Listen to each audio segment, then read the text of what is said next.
Let's talk to Emma Wolfe. There'll be no misogynoir in this conversation. Emma, very good morning to you. Good morning. Goodness me. As an English literature graduate, my mission today is to use misogynoir as many times as I can. It's quite difficult, though. You'll find, although you may have to go and visit Antony and Cleopatra or something, because that's apparently where it is practised at the moment in London. But absolute madness, isn't it?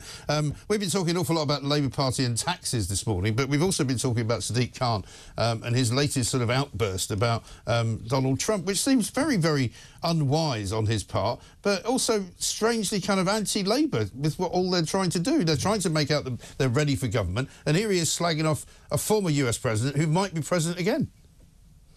Look, Sadiq Khan's ego is out of control. His Royal Highness Khan, his Royal Holiness, sorry, yeah. He's currently in the Vatican, you know, meeting the Pope, grandstanding at the Vatican about his wonderful, wonderful climate change proposals and all his amazing ventures that are doing such a roaring success in London. And now he's decided that this personal grudge, he's got a massive ego, and this deep personal grudge that he had against Donald Trump is bubbling up again. And it's very, very, as you say, it's very undiplomatic. This is not how we conduct international affairs. The fact is, Trump may well be president in a few months. The fact is, Labour, even David Lammy, are trying to build bridges, trying to, you know, extend a hand across the Atlantic. And here's Sadiq Khan.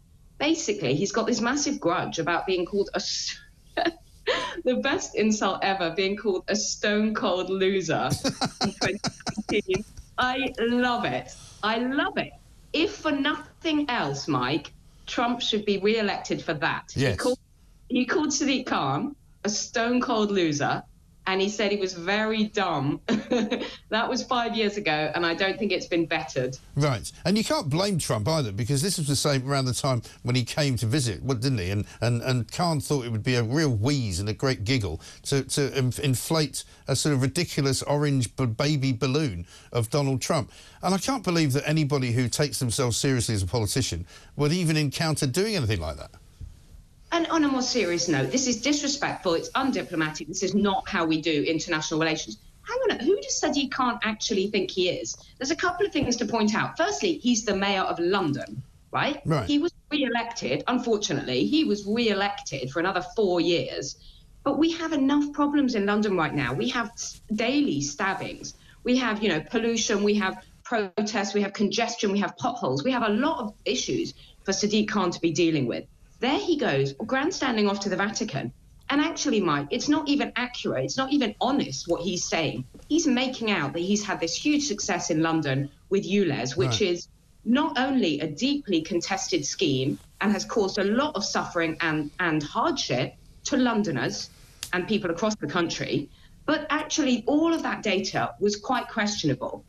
If not fabricated, about the pollution, about its efficacy, and about deaths in London. So I think Sadiq Khan needs to get back to the day job, stop grandstanding around the Vatican, and stop flinging very, very unwise, childish insults across the pond to Donald Trump. Well, exactly right. And we've had some very, very violent episodes in London since he was elected, and that was only, what, a week and a half ago? And, you know, London, as we were just hearing from the people that put together the Sunday Times Rich List, quite a lot of billionaires, believe it or not, and I'm not sure people would care about this, but quite a lot of billionaires moving out of London. And one of the things they cite is that there's a lot of chaos in London. It's quite violent, it's quite dangerous. But people will be, you know, that will be replicated, not just because people are rich enough to move, but also by people with families who don't want their kids to be in trouble every time they walk out the door.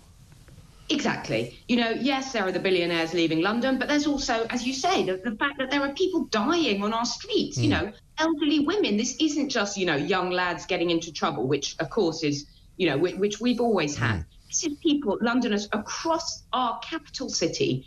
And the funny thing about Sadiq Khan, it's not funny at all. The strange thing, he doesn't address it. He doesn't really address it. Knife crime has been a huge issue which Londoners have been raising and raising and raising. He doesn't address it. He's always swerving the issue. He's always jetting around in some, you know, privately driven gas-guzzling Jeep while he inflicts terrible suffering on other people. And I just think he needs to stop and focus on his priorities. Unfortunately, he has been re-elected. Well, he needs to get on with the job. Yeah, I think he absolutely does. I mean, even today there's a story in the paper saying that more knife criminals than ever are avoiding jail because our jailing system and our kind of, you know, our justice system is kind of creaking around at the edges. I know that's not Sadiq Khan's fault, but he could do something about the police. He's in charge of the police after all. He is in charge of the police. And, you know, even if we lay aside the issue of knife crime, what about the weekly protests that we are seeing on our streets? What about the feeling amongst many, many Jews in this city? Yeah. They don't feel safe. They don't feel welcome in their own city. Mike, you and I have lived in this city for decades, and I'm sorry, I love London. I will always be a Londoner, but it's not how it used to be, and it doesn't feel the way it used to be. It's dirty, it's unhappy, and it's violent. It's dangerous.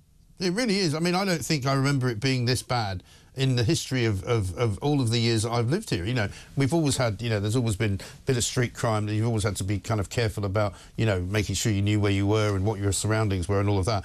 But I've never seen it quite so randomly violent as this. And it's other things as well. It's the poverty. It's people sleeping on the streets. It's the fact that in every shop, you know, security guards will tell you, yeah, there's just shoplifting going on routinely, no one following it up. You don't see police on the streets. I don't want really to bring up a young child in this city, and that's so sad for someone born and raised in this city. Yeah, do you think there will come a time when you decide to move for that reason? I would hate to. You know, it's quite rare actually to be born and bred a Londoner, and I would hate to move out. And I think that it's great for children to grow up in London. It's a real, you know, it's a wonderful start. But yeah, I mean, I can't imagine. My son is 3. I can't imagine in 10 years' time the feeling of letting a teenage boy out on the streets around where we live. Yeah. No, I know. Every week, Mike, there are stabbings within a few streets of where I live. I mean, that's not acceptable. It really isn't. It's very worrying for an awful lot of people and obviously for yourself as well. Emma, great to talk to you. Thank you very much indeed. Have a great weekend. We'll see you very soon. Emma Wolf, writer, journalist and broadcaster there on Sadiq Khan and his ego being out of control. I'd totally forgotten, actually, that Donald Trump once called him a stone-cold loser.